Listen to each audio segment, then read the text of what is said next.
Itu berarti sudah harus mulai introspeksi bahwa usianya sudah banyak bertambah apa berkurang? Lungguh suwe titik, keringin, kesemutan, itu tandanya sudah. Ada yang sudah begitu? Alhamdulillah. Ya harus ngaku. Sehatnya orang tua beda sama sehatnya yang masih muda. Beda dong. Kalau masih muda, sehatnya betul-betul prima. Kemana-mana tangan kosong berani. Emang masih muda. Tapi kalau udah tua, biasanya kalau pergi itu sudah mulai bawa senjata. Nah, coba kalau masih muda, di tasnya itu mesti kosmetik lengkap. Sing wedak, sing lipstick, sing pintu, sing eyeshadow, sing glass on. Cermin nggak pernah ketinggalan. Parfum sampai pengharum kelek. Tapi kalau udah tua, di tasnya itu apa yang dibawa? Remason, minyak angin, minyak kayu putih, aromaterapi. Betul? Saya beberapa waktu lalu pernah ngaji bareng sama pejabat-pejabat. Nah, kebetulan waktu itu badan saya lagi kurang sehat. Bentar-bentar bersin. Itu pejabat yang pas di samping saya nanya, Ustaz, flu ya? Iya kayaknya. Saya ngomong iya kayaknya itu, kanan kiri itu semua langsung ngeluarin minyak angin. Aku mikir ya Allah, pejabat bisa bawa senjata minyak angin.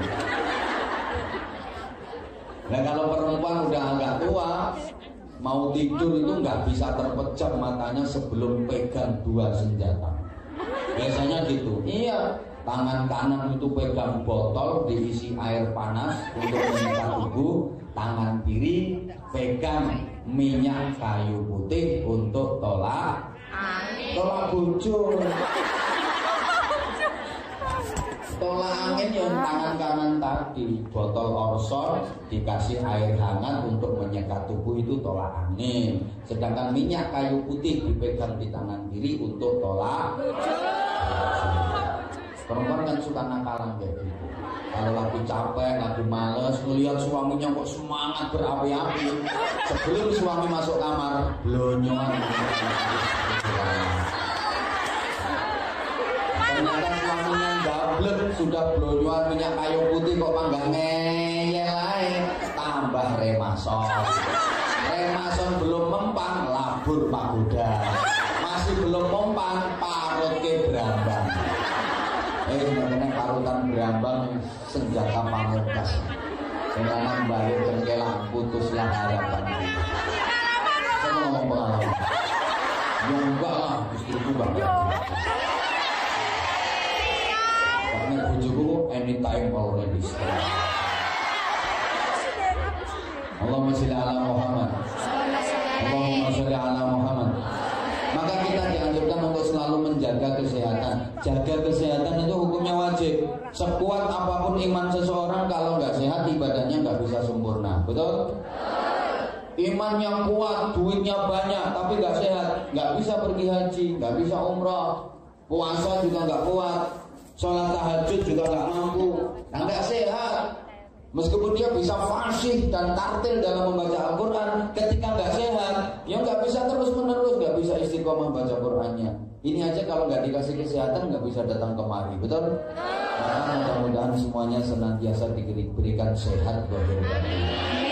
Yang ketiga, supaya sehat gimana caranya? Ya ibadah itu bikin sehat, udah sering saya sampaikan kok. Ibadah itu bikin sehat, ngaji kayak gini bikin sehat. Orang sakit itu kalau mau berangkat ngaji, sakitnya bisa hilang. Saya itu sering merasa kayak gitu. Jadi mau berangkat ngaji itu tubuh rasanya lemes, kadang demam. Begitu dipanggil naik panggung ngaji, sehat saya. Soalnya apa oleh? Pikiran. Dia mau dapat ya mau dapat ilmu manfaat, mau dapat barokah, mau dapat saudara, dapat pahala silaturahmi. astagfirullahaladzim gitu loh. Pikiranmu ngomong. Jadi itu awake dhewe. Puasa itu juga bikin sehat. Sumu tasihu, berpuasalah kalian maka pasti kalian akan sehat. Banyak loh penyakit yang secara medis gak bisa disembuhkan, sembuhnya dengan berpuasa. Sholat bikin sehat. Tidak ada gerakan-gerakan senam yang lebih menyehatkan kepada organ-organ tubuh bandingin sholat itu tidak ada. Tapi jangan dikira, jangan dianggap kalau sholat itu senam loh ya. Karena itu jadi dulu itu dianggap senam. Ya enggak, itu memang gerakan-gerakan yang subhanallah diatur sedemikian rupa oleh Allah Subhanahu wa taala melalui bimbingan Rasulullah sallallahu alaihi wasallam agar manusia itu senantiasa diberikan kesehatan. Orang itu kalau sholatnya full, sholatnya benar, mesti hidupnya sehat. Pasti, yo disiplin, yo sehat. Sampai kadang-kadang kok gering-gering, ya mungkin perlu diteliti tentang sholatnya. Hidup kok kurang damai, mungkin perlu diteliti tentang sholatnya. Kayak kemarin saya ceritakan, saya itu ada teman, dia itu kaya raya, rumahnya entah berapa, dia punya villa entah berapa, perusahaannya banyak, istrinya cantik luar biasa. Coroknya itu kayak dia. Alah kayak rasa ngaco. Orang rumah sang, iya kayak kui. Ini kayak kui, sen rumah kui. Kayak kui. Dia rutin puasa Senin Kamis. Satu ketika datang, saya ini tahu sendiri kan sampean. Ya ada apa? Aku ngomong gitu, ya hidup saya lumayan berkecukupan, batinku yo gak berkecukupan toh, untung dengan duit, istri saya juga cantik, saya rajin puasa Senin Kamis, tapi kenapa ya batin saya kok gak bisa tenter? Waktu itu saya jawab gini, mungkin kualitas sholat Anda yang perlu diperbaiki. Kalau kemarin-kemarin ngelamunnya masih 90%, ya sekarang dikurangilah ngelamunnya, tinggal 60% apa berapa? Jawabnya dia apa? Sholat. Kalau sholat memang saya belum mengerjakan. Ini kan aneh tuh, sampean itu gimana? Wong puasa Senin Kamis rutin kok sholat gak pernah, itu kan yo aneh kan? Katanya dia apa? Saya itu kalau sholat itu nggak bisa bacaan-bacaannya itu. Bisa saya itu cuma Fatihah saja. Ya, tak bilangin sama saya, sampai itu gimana? Bacaan sholat itu cuma Fatihah itu tok. Masa ya? Sampai panggil saya kiai kok masa? Kalau nggak percaya ya jangan panggil saya kiai. Bacaan sholat itu dia Fatihah itu. Bahkan misalnya Fatihah nggak bisa, ya nggak usah baca Fatihah. Bisamu apa?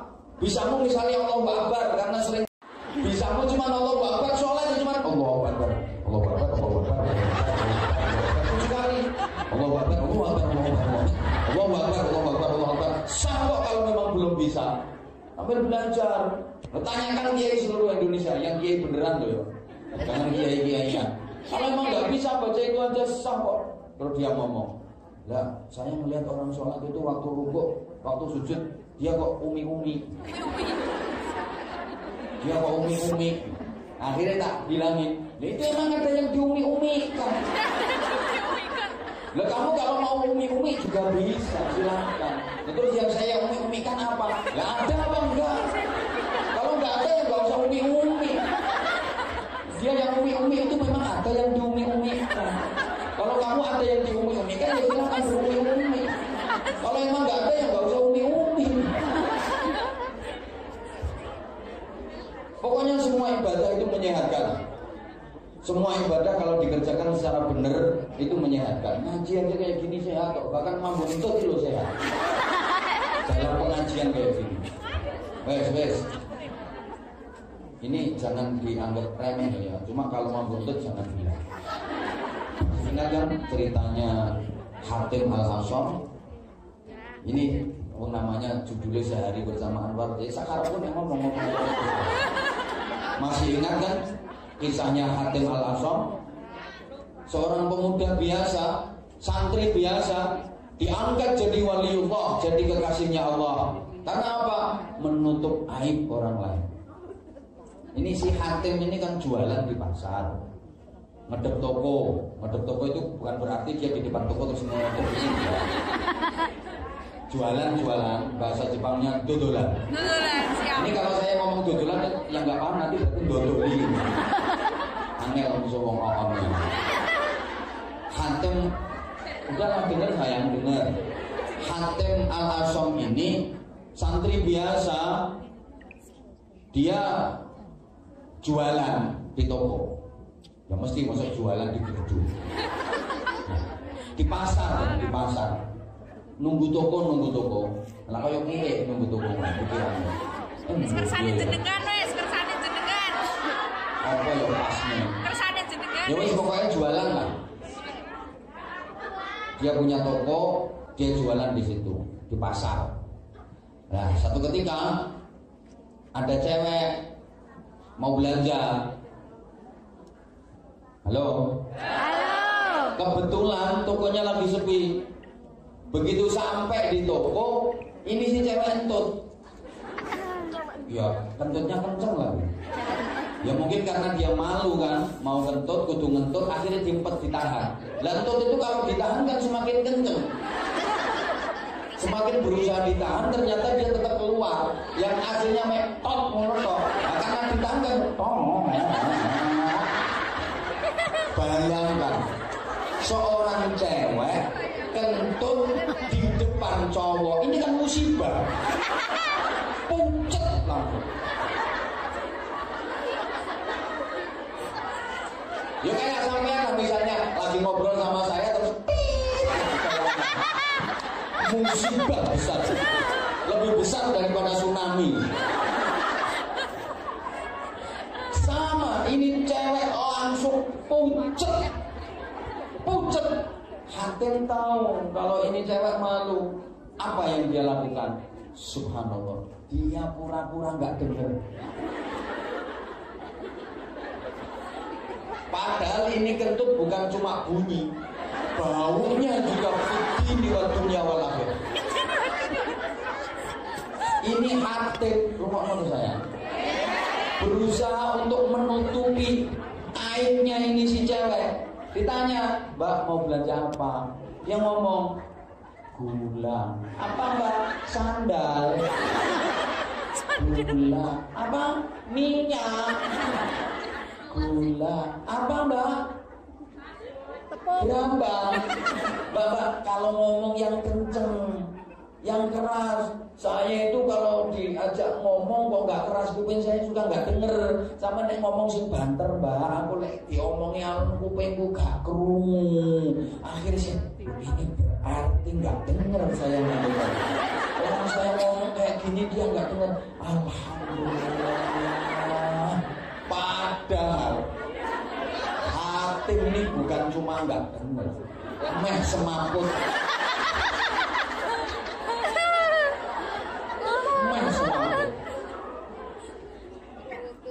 Gara-gara tertutup aibnya dibut, akhirnya alhamdulillah berarti dia nggak dengar saya ngentut tadi. Biasa, hilang pucetnya, hilang malunya. Lo gara-gara itu Hatem yang santri biasa diangkat jadi wali sama Allah Subhanahu wa taala, dijadikan kekasih Allah. Ngono. Makane sampeyan nek ono kancane ngentut kok sambar, berarti angel dadi wali. Angel dadi wali. Jadi sing bener yo gimana? Yo wis pura-pura enggak denger. Ono kancane tut. Sama yo meneng ae, aja kok terus goleki iki wae sapa. Mambu yo cekak teng goleki wae sapa. Aja ngono. Ayo sapa sing ngentut sing. Tapi sampeyan aja ngomong ngene, sekarang guru ngene tip, aku lek eneng untuk ngene kira perlu. Ya kok nek suara liyane aku perlu, tapi untuk ngene iki aku gak perlu.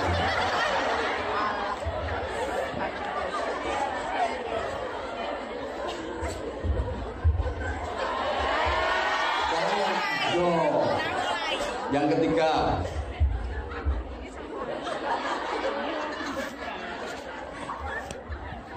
number 3,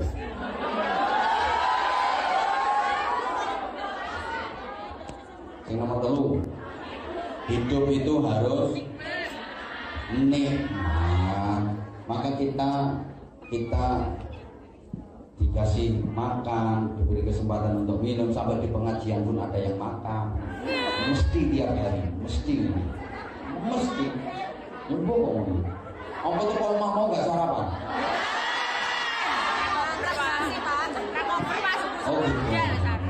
Nyembuh ini tadi waktu masih di luar belum masuk itu makan dulu atau nanti. Wah ngaji. Oh menikmati. Masih bisa merasakan nikmat? Alhamdulillah. Berarti masih normal. Karena ada yang saraf-saraf nikmatnya udah mulai dicabut sama Allah. Itu kan simbol penguji kenikmatan. Makanan, minuman itu simbol penguji kenikmatan. Kalau udah berumur biasanya udah mulai dikurangi. Saraf untuk merasakan nikmat itu udah mulai dikurangi. Untuk mulai merokok. Aku yang gue soalnya. Iya. Oh ya krosok lho, berarti ini wis rondo tuwa. Wis gak rondo, wis tuwek. Syarat untuk merasakan kenikmatan itu sudah mulai dikurangi sama Allah. Makanya tapi kita tetap masih bisa merasakan nikmat. Kunci kenikmatan itu resepnya cuma dua. Satu, ditunda. Dua, dibatasi. Saya ulang. Rumus dan kunci agar mendapatkan kenikmatan itu cuma dua. Satu, ditunda. Dua, dibatasi. Kalau kita ingin terus merasakan nikmat, caranya satu, ditunda. Dua, dibatasi. Kenapa begitu? Gini, kejenuhan, kebosanan, dan keblengeran itu akan timbul ketika kita apa saja terlalu sering dan berlebih-lebihan. Apa saja kalau terlalu sering mesti blenger, gitu apa enggak? Apa saja kalau berlebih-lebihan mesti boseni, gitu apa enggak? Semangat dong sayang. Apa saja kalau terlalu sering itu bikin jenuh, bikin blenger. Betul? Makan terlalu sering, blenger apa enggak? Betul. Kumpul bojo terlalu sering.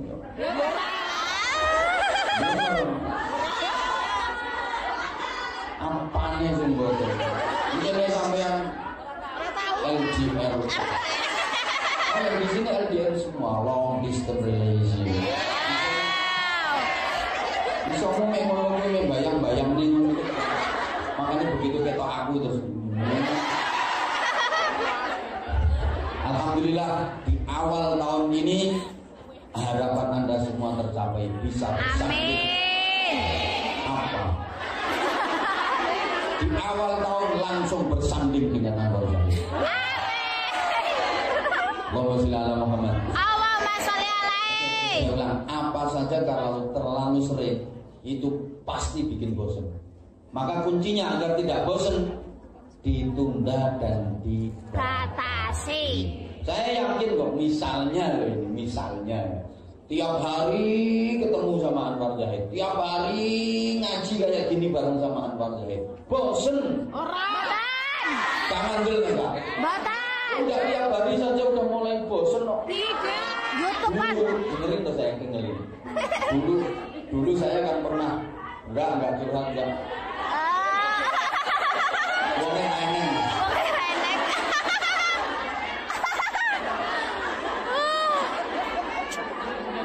Mengenanya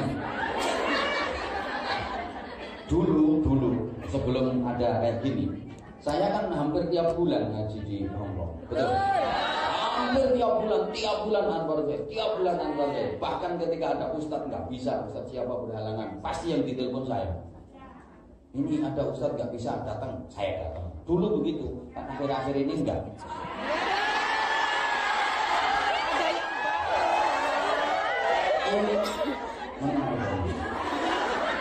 Bukan bermaksud apa-apa. Aku jaga supaya sampean ini nggak bosan sama saya.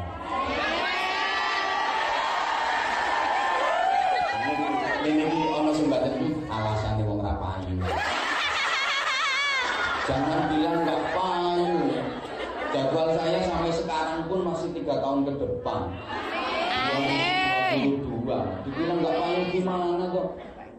Sampai sekarang pun jadwal saya ini 3 tahun ke depan. Ini aku mau menangi orang. Iya, makanya saya batasi maksimal 3 tahun, nggak berani lebih dari itu. Karena nggak ada jaminan usia saya bisa sampai 3 tahun ke depan. Saya ingat Sayyidina Umar, jangan janji besok. Kamu bisa menjamin kalau usiamu sampai besok. Nah aku kok janji jamaah sampai 3 tahun. Makanya terus akhir-akhir ini kan sering dibatasi. Kalau dulu menengok saya, begini loh, kalau dulu rumah nih, kalau dulu menengok nggak pernah. Dulu itu hampir tiap bulan, sampai saya itu menjagakan.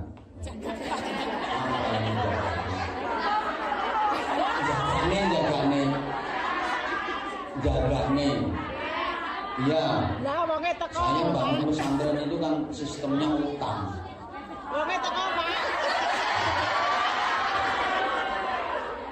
Maka di awal tadi dia ngerayu-ngerayu ke saya sampai mepet-mepet dari rasanya gak nyetrum. Saya itu dulu sering jagane. Saya kalau bangun pesantren itu sistemnya kan utang. Utang ke toko material, ke toko bangunan itu. Jadi nanti kalau sudah mendekati 100 juta baru saya bayar. Utang lagi mendekati 100 juta saya bayar. Jujur, saya waktu itu banyak menjaga nih toko. Iya. Makanya kemarin kan saya sampaikan, nanti kalau ada kesempatan sampean silaturahim ke pesantren kami, sah sampean punya batin aku melok banget. Demi Allah sah. Ketika sampean datang, ini bukti makhluk-makhluk ini jadi saksi. Ini yang sudah pernah datang ke pondok, makanya tempat ning pondok mesti dipoto kan terus misalnya ditulisi aku melu banget. Saya dulu sering jaga nih. Jadi tiap bulan, wah berani aku utang 100 juta. Karena bulan depan aku ngaji di Hongkong. Kok oleh ento kok ono tak bayar. Ento kok ono tak bayar. Saya gak pasti uang. Dan di samping itu dulu sering dikirim sampai kemarin ada salah satu pengurus Ilham datang ke rumah. Ya tuh, ya ini bangun pondok sampai kayak gini. Ya iya ini hasilnya kayak gitu. Tapi dulu aku sering dikirimi. Akhir ini kan udah gak pernah. Aku ngomongnya kan. Ben memang ini tak omong ini ben viral. Jadi model apa viral. Aku terus batin, oh ternyata gitu ya. Jadi apa saja itu kalau terlalu sering dan berlebih-lebihan itu pasti membosankan. Cinta juga begitu. Titenono. Mencintai seseorang kalau terlalu berlebih-lebihan pasti membosankan. Begitu sudah bosan, bencinya juga berlebih-lebihan. Saya sudah pernah mengalami. Saya pernah dicintai berlebihan, juga pernah dibenci berlebihan. Saya nggak tahu apa-apa, ini dituduh ini, padahal saya nggak tahu apa-apa. Orangnya gak perlu ngomong gue. Coba sampean makan misalnya, tiap hari makan enak, minum nikmat, enak. Tiap hari makan kayak gitu. Bosen apa enggak? Bosen. Makanya panitia itu heran ketika saya minta apa kesukaannya, ikan asin sambal terong. Karena tiap hari saya ketemu daging beneran kok dagingnya. Tiap hari ketemu jenis masakan kayak gitu, bener-bener bosen, jenuh. Apa saja, makan minum tiap hari enak berlebihan, pasti nggak nikmat. Maka kalau ingin nikmat, besok Senin, besok Kamis coba makan minumnya ditunda. Caranya? Pasti akan merasakan nikmat. Cuma nanti waktu berbukanya jangan berlebih-lebihan. Minumnya normal saja, lauknya biasa saja, pasti nikmat. Coba sekali-kali masak sendiri. Coba sekali-kali sego liwet. sambal terasi, iwak teri, pete godhog. Masya Allah.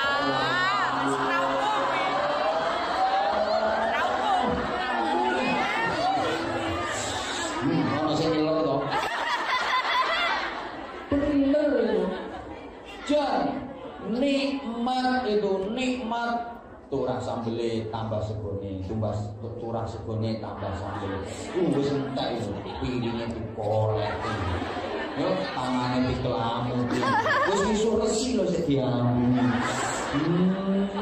Nikmat.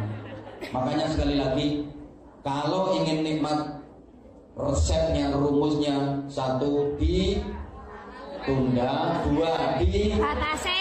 batasi. Maka saya juga bersyukur akhir-akhir ini jadwal saya nggak terlalu sering ke sini dalam rangka menunda dan membatasi. Saya yakin kok, saya yakin kalau terlalu sering kayak dulu, sebulan bisa 2 kali. Tiap bulan datang, tiap bulan datang, tiap bulan datang. Mesti ono bos ini. Pedok wong kuwi. Wong ora ketemu wong kuwi. Bener. Rungono to. Woi. Ya, apalagi perjalanan dakwah di Hongkong kayak gini. Jamaah Hongkong itu kan kadang-kadang suka kumat-kumatan. Tapi alhamdulillah jamaahnya Anwar Zaid ini termasuk stabil, termasuk dinamis, alhamdulillah. Ini harus kita akui sayang. Kan banyak loh begitu datang viral ruangnya jamaah, tapi nggak bertahan lama, nggak sampai setahun, sepi jamaah entek. Nah Anwar Zaid ini kan mohon maaf, kalau ngelemah wae dhewe kaya wong gendeng ya. Saya kan mendelok. Ya. Mulai rumah apa saya? Ya ada yang pulang. Mesti itu nggak mungkin nunggu di Hongkong terus-terusan. Ada yang pulang. Tapi ada yang datang lagi. Kelompok-kelompok tomboy yang biasanya rambutnya semir-semiran. Ini kan ini. Saya ini kudunya abang dong.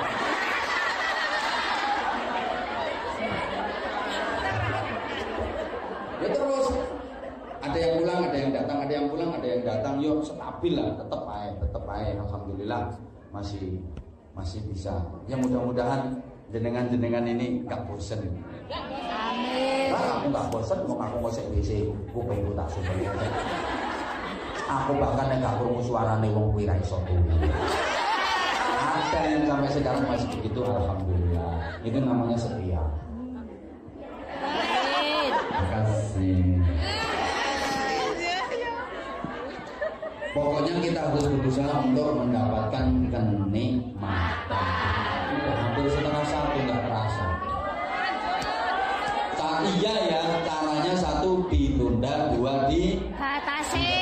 apa saja, sekali lagi apa saja. Kalau terlalu sering dan berlebih-lebihan itu pasti membosankan.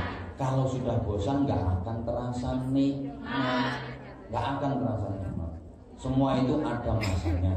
Yang keempat sekarang, hidup itu harus manfaat. Khairun nas anfa'uhum linnas. Manfaat itu ya apa saja yang bisa kita lakukan, selama itu manfaat untuk diri kita, untuk keluarga kita, untuk sahabat-sahabat kita, untuk keluarga, untuk masyarakat, untuk agama, untuk bangsa dan negara, mari kita lakukan. Jangan pernah menunda untuk melakukan kebaikan. Ya, tak kalian mana? Kalau bisa ngaji, yang manfaat melalui itu. Tahu mondok, menguasai berbagai macam disiplin ilmu agama, silakan jadi kiai, jadi bunyai, jadi ustadz, jadi ustadzah. Kalau nggak bisa ngaji, ya jangan jadi ustadzah. Nggak bisa ngaji jadi ustadzah. Mau suratin azal naufil lailatul qadr tek beletot gak karu-karuan. Dolal ndale. Malah keliru kabeh. Nggak iso ngaji nggak usah jadi ustadzah. Halo. Kalau nggak bisa ngaji ya jangan jadi kiai. Saya saja ini bukan kiai kok sebenarnya. Ya, sampingannya kepeksa. Terus kado. Tapi kan setidaknya ya tahu mondok. Ya lumayan lama, walaupun ngajinya gak tenanan kan. Totalnya 17 tahun ada di pondok pesantren. Sik suwe aku nombong selalu tahu.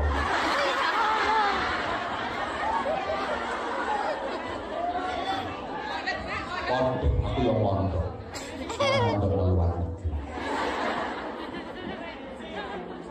Kalau bisa ngajar ya ngajar. Bisanya berjuang melalui event organisasi kayak gini, yo melalui organisasi kayak gini. Tak isoe, maka saya bilang tak isoe. Berjuang di organisasi, jadi anggota, jadi ketua, jadi sekretaris, jadi bendahara. Wis padha pentingnya, enggak usah rebutan jadi kepala, enggak usah rebutan jadi ketua. Ketua penting, anggota penting. Anggota kabeh gak ono ketuane, gak laku. Bingung. Pemane ketua tok kan duwe anggota. Ketua itu kan ibarat tubuh manusia itu kan kepala. Memang kayak paling penting kan kepala ini. Tapi pikir ngomong kepala tok gak ono liyane. Nanti keleleran nambur meja blibang gitu ya semua. Medeni wong. Liyane yo penting kok. Mesti rantok gak ono tangan, gak ono sikil. Hilang nilai ini. Apa pentingnya? Udah. Jadi orang yang manfaat melalui apapun. Yang penting manfaat. Ayo kita lakukan sekecil apapun, asal itu manfaat, mari kita lakukan.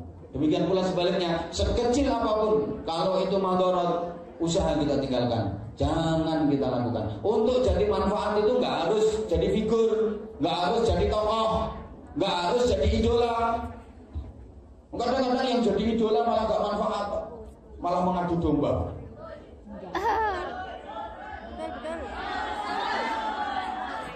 Mending yang sekedar gini. Tapi kan setia, tapi kan manfaat. Walaupun $50, $100, $500, $1.000, lep, itu manfaat. Iya Pak Koko $5 ya.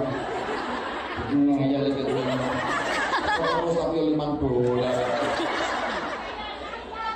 Setia apa seragamu lunasono bisa. Allahumma sholli ala Muhammad. Allahumma sholli ala Muhammad. Nah, yang kelima harus terhormat. Gak ada sih orang yang pengen terhina, semua pasti ingin terhormat. Terhormat di dunia, terhormat di akhirat. Terhormat di hadapan manusia, terhormat di sisi Allah Subhanahu wa taala. Amin. Maka kita diajarkan di setiap acara-acara itu yang saya hormati, para kiai, para bunyai, para sesepuh yang saya hormati, para pejabat yang saya hormati semuanya, yang saya hormati, Bapak Ibu jamaah sekalian yang saya hormati. Kan pernah saya sampaikan, saya waktu ngaji di penjara, yang saya hadapi narapidana pun saya tetap Bapak Ibu saudara-saudara sekalian yang saya hormati. Karena bagaimanapun mereka juga ingin dihormati, mereka juga ingin terhormat. Coba kalau dibilang jujur, Bapak Ibu saudara-saudara sekalian yang terlaknat, jahat yang moralnya bejat, yang menjadi sampah masyarakat, calon induk neraka, wah diantemi kursi ya. Tetap yang saya hormati, karena bagaimanapun mereka juga ingin dihormati. Gitu loh. Bahkan mohon maaf, saya ngaji di lokalisasi yang saya hadapi itu ya menemui tetap mbak-mbak, ibu-ibu yang saya hormati kayak gitu. Masa saya sangkar burung? Enggak, tetap yang saya hormati. Semua ingin terhormat. Maka ucapan kita harus bisa membuat kita terhormat. Perilaku kita harus bisa membuat kita terhormat. Terhormat di hadapan manusia, terhormat di sisi Allah Subhanahu wa taala. Amin. Dan yang terakhir, yang keenam, hidup itu harus bisa membuat kita sukses dunia akhirat. Maka dalam berdoa kita selalu Rabbana atina fid dunya hasanah wa fil akhirati hasanah. Jadi fid dunya hasanah ini sebagai tangga dan modal untuk menggapai wa fil akhirati hasanah. Maka jenengan semua jadi BNI ini pertama memang diakui nggak diakui ini tujuannya untuk fit dunia hasanah. Kok menang untuk memperbaiki ekonomi. Tapi setelah mendapatkan fit dunia hasanah harus ditata niat, harus ditata hatinya agar semua itu untuk menggapai wa fil akhirati hasanah. Oke, sekarang mengumpulkan modal dulu, cari modal dulu nanti untuk usaha. Oke, sekarang jadi BMI, kerja di sini, tapi untuk membiayai anak sekolah, membiayai anak di pesantren, membantu orang tua, subhanallah, meringankan beban suami. Padahal sebenarnya sampean ini nggak wajib kerja. Yang belum punya suami, kewajiban nafkah itu ada pada orang tua. Yang sudah punya suami, kewajiban nafkah itu ada pada suami. Loh saking aneh api hati sampean ini. Kok gendem? Ini yang jalur lurus loh, yang jalur lurus. Tapi ono jalur sing bengkok. Anjene jarak nang ngomong gegeran karo bojone. Belenek karo bojone. Macam-macam lah, macam-macam. Tapi apapun, iya, benang gue omas, macam-macam lah, macam-macam. Yang jelas diniatkan untuk menggapai wafil akhirati hasanah. Wong sejelek-jeleknya orang itu pengen wafil akhirati hasanah, dan itu digapai puncaknya mendapatkan ridha Allah, masuk ke surganya Allah. Orang senakal apapun, sebejat apapun, tetap bercita-cita ingin masuk surga. Betul? Betul? Orang senakal apapun, sebejat apapun, tetap kepingin masuk surga. Misalnya, ono bocah lanang nawa kalera, wis gak pernah sholat, gak pernah puasa, ada pengajian malah dirusui sama kiai, benci luar biasa, suka bikin onar di kampung, wes pokoknya ada garangan. Tukang nyolongi ayam, nggak pernah ada mangga tua. Dia lewat di bawah pohon mangga itu, mangga rontok sak gelasin-gelasin.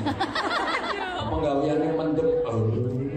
Satu ketika pas mendem oplosan, kelepek, mati. Tetangganya kan gegeten, iki dudu menungso. Wis ora usah diapa-apa nih, kedone lemah digelundungno, diutel-utel, ditekuk-tekuk, dipendem, diurugi, wis beres. Kira-kira keluarganya nelongso apa mboten? Nelongso. Inginnya juga tetap dimandikan, dikafani, disolatkan, bahkan diundangkan tetangga-tetangga, minta didoakan, ampuni dosanya, masukkan ke surga. Modene lek ndonga ya merem-merem. Ya Allah, panjenengan ngapunten dosane niki. Malaikate guyu. Kita koyo ngono dapurane kok. Padahal misalnya sampeyan jadi Tuhan. Misalnya ada anak yang modelnya kayak gitu, itu sampai masukkan ke surga apa ke neraka? Nah iya, tapi tetap semua orang itu ingin menggapai wafil akhirati hasanah dan waqina adzaban nar. Itu setidaknya 6 harapan asasi hidup manusia muslim agar hidup itu betul-betul bermakna. Nah, untuk menggapai itu, jamaah sekalian, berarti kata eno. Kata eno kok nyawang rono. Ya Allah. Halo. Untuk menggapai itu syaratnya banyak banget.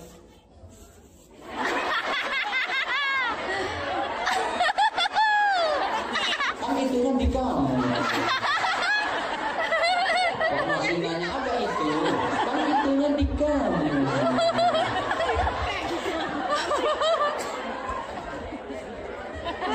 Ya Allah. Sini dong hitumu.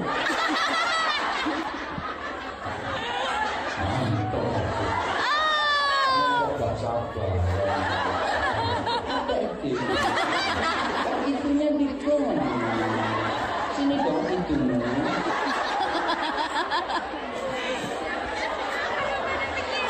Aku sih apa kata kamu? Kalau kamu handle, aku bisa lebih handle.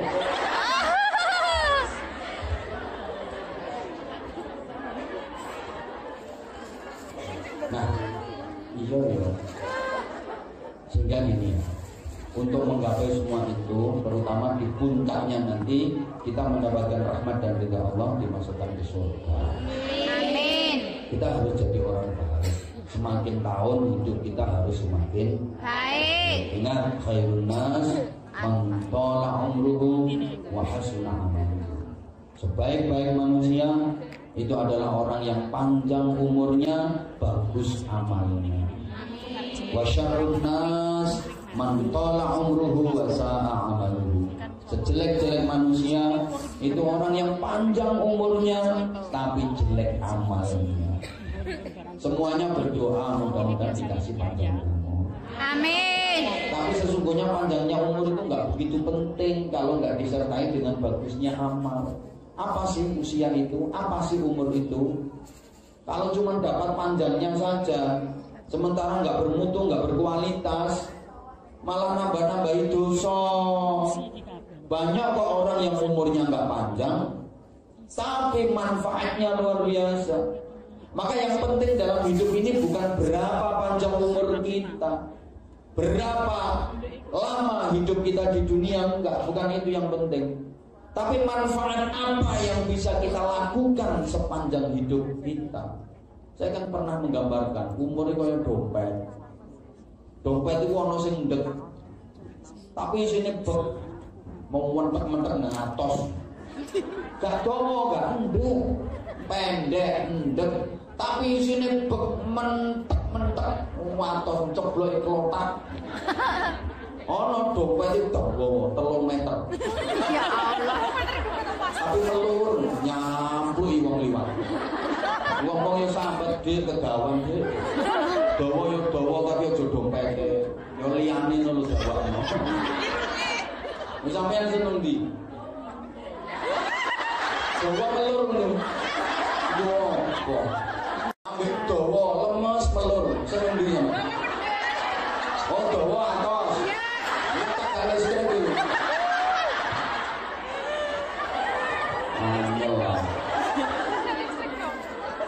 Dompet umur ya gitu. Ada orang itu umurnya nggak panjang, nggak kayak Imam Ghazali, nggak sampai 50 tahun usianya, nggak sampai 50 tahun. Tapi kitab-kitab karyanya, manfaatnya untuk manusia, manfaatnya untuk dunia sungguh luar biasa. Ono wong oleh dawane tok gawe apa. Maka sini orang baik itu hidupnya lebih panjang daripada umurnya. Orang jelek itu hidupnya lebih pendek daripada usianya. Kalau orang baik hidupnya lebih panjang daripada usianya. Mungkin usianya cuma kayak ayahnya Gus Dur, almarhum Al-Ghafurlah Haji Wahid Hasyim. Usianya cuma 34 tahun. Tapi apa yang dilakukan untuk negeri ini tidak mudah dilakukan oleh sembarang manusia. Besar jasanya untuk bangsa ini, besar kiprahnya untuk perjuangan di negeri ini. Warisan berharga untuk anak cucu, generasi-generasi sekarang dan seterusnya. Umurnya cuma 34 tahun, tapi putra-putranya hebat kabeh. Orang yang ini. Ya Allah, aja lebih. Maka iya dorong iya. Kan nanti sehari kita buat istirahat, sambung lagi. Coba atel. Nah, iya. Sampai mana? Tunggu bareng berarti. Aku dikeroyong sak minane. Terus mulai dari opo. Orang gemuk. Oh. Yang ini saya. Iya. Tahun bertambah. Aku ikut. Usia kita bertambah. Tapi umur dan ajal kita berkurang, kesempatan hidup kita berkurang. Coba berapa waktu yang kita sia-siakan di masa lalu? Berapa umur kita yang mubazir tidak kita gunakan untuk manfaat? Padahal kata Rasulullah, seambekan satu nafas saja yang tidak diisi dengan kebaikan itu akan menjadi penyesalan besok di akhirat. Padahal cuma satu nafas, satu helai nafas yang tidak diisi dengan kebaikan itu akan menjadikan penyesalan besar besok di akhirat. Dan nafas kita yang tidak diisi kebaikan itu kira-kira berapa? Enggak terhitung.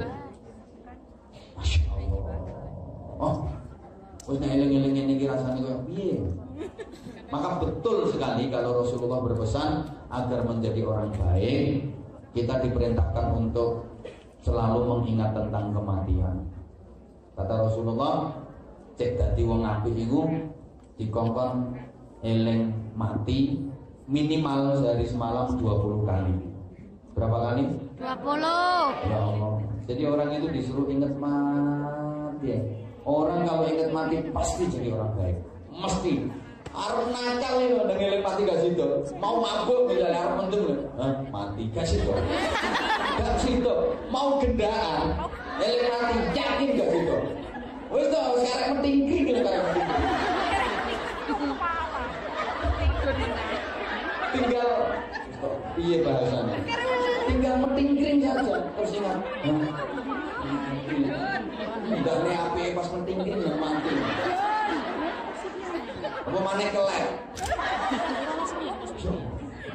Wes pokoknya kalau banyak ingat mati mesti jadi wong apik. Makanya al-kayyisu man dana nafsahu amilan lima ba'dal maut.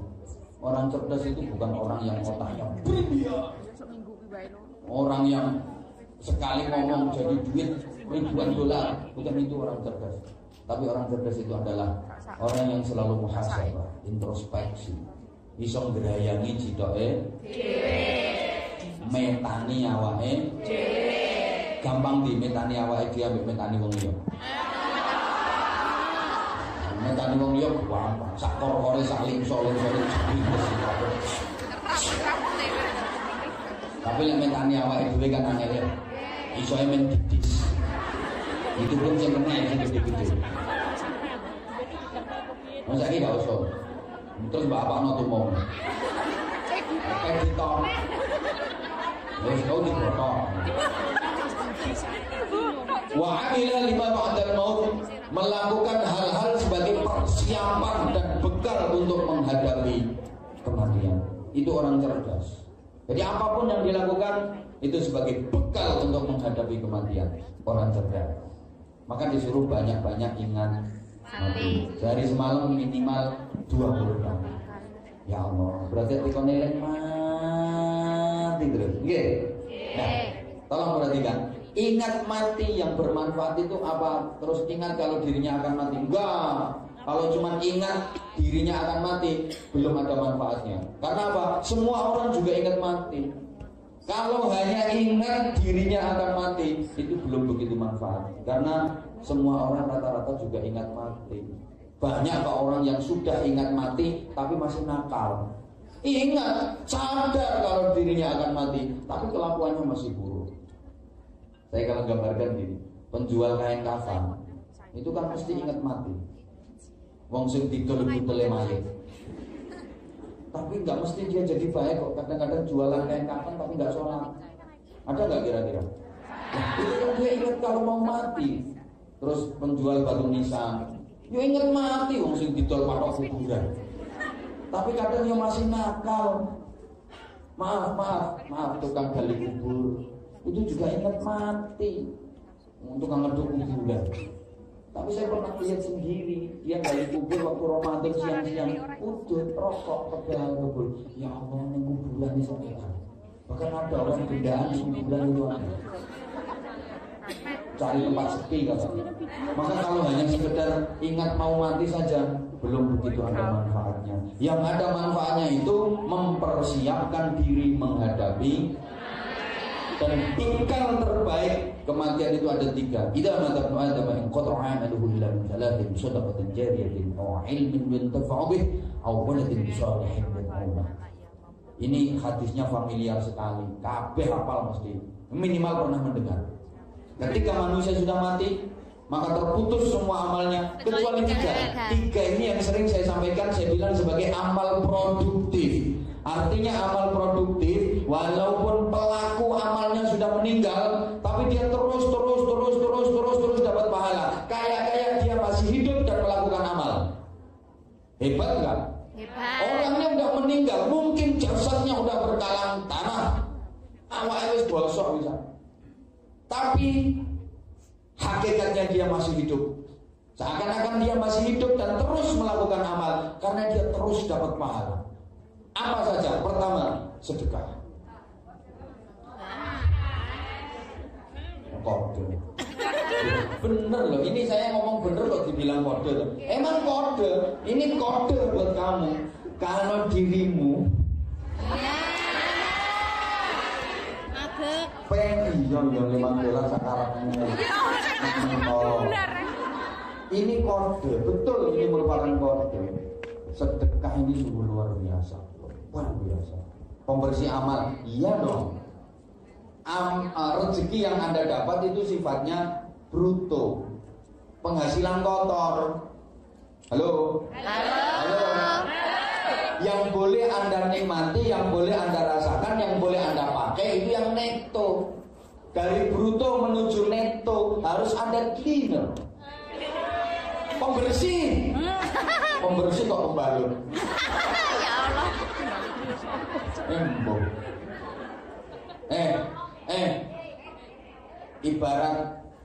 Ibarat dikasih kacang, yang dimakan itu isinya. Pangan satu detik. Ibarat dikasih lemper, Pangan satu dong ya Pak. yang dimakan ya isinya, itu yang neto, kulitnya dibuang. Maka gaji yang Anda dapat, rizki yang Anda dapat itu bruto, kayak lemper, kayak kacang. Maka kalau nggak disedekahi, dapat gaji, dapat penghasilan, nggak disedekahi, itu kayak orang dapat lemper dimakan sak godong-godongnya, sak biting-bitingnya.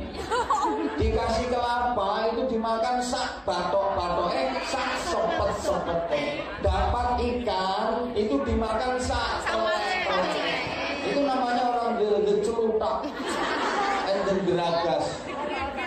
Maka tolong, ya Allah, ini nanti panitia meneng. Habis meneng. Ya ini nanti panitia minta keikhlasan jamaah sekalian sebagaimana biasa untuk anak-anak yatim dan untuk pesantren kami. Yang alhamdulillah bantuan panjenengan semua tadi sudah saya sampaikan kan. Angop tolong ditutupi.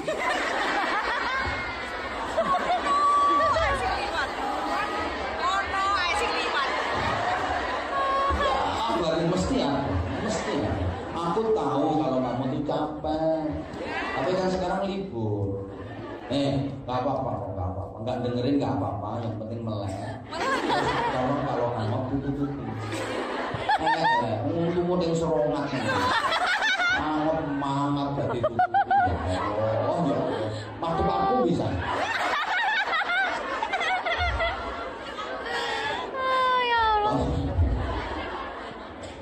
Tolong siapkan infak terbaik. Jadi infak itu yang penting banyak. Yang penting banyak. Iya, nggak ikhlas nggak apa-apa.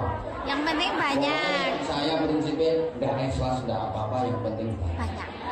Daripada ikhlas tapi koin, mending nggak ikhlas tapi banyak. Pokoknya yang bergelap wakil lama-lama mesti ikhlas. Orang ikhlas dia harus kadung terakhir. Alhamdulillah kemarin itu meskipun jamaahnya nggak sebanyak ini, tapi dapatnya luar biasa. Saya yakin di tahun baru ini yang datang orangnya lebih top lagi, lebih. $5 lah bernonan. Dukun coklat. Mau $5. Ojo koin ngeboti. Please deh, please. Saya ini ngemis bukan untuk saya pribadi. Saya ngantuk digugat. Yang mau ngantuk gak apa-apa. Saya ini penting digugat. Ini penyinat alam kubur, pembebas dari azab kubur. Lah kalau cuma 5 yuk gak bisa bentengi itu bro. Tolong ya. Wes, saya nggak usah banyak komen. Tentu Anda sudah paham, Anda sudah tahu. Tentu nggak usah saya banyak komen. Itu titipan, bukan hanya titipan, bahkan sebagai amal yang pahalanya terus mengalir ila yaumil qiyamah. Arep jagane apa? Tahajud yo gak tahu, witir yo gak tahu, maca Quran yo gak tahu. Arep jagane apa? Poso yo males. Iki kesempatan, ini peluang. Timbangane kena ustaz abal-abal ya. Nah, infak enggak menolong. Iki aku nolong sampean. Allahumma sholli ala Muhammad.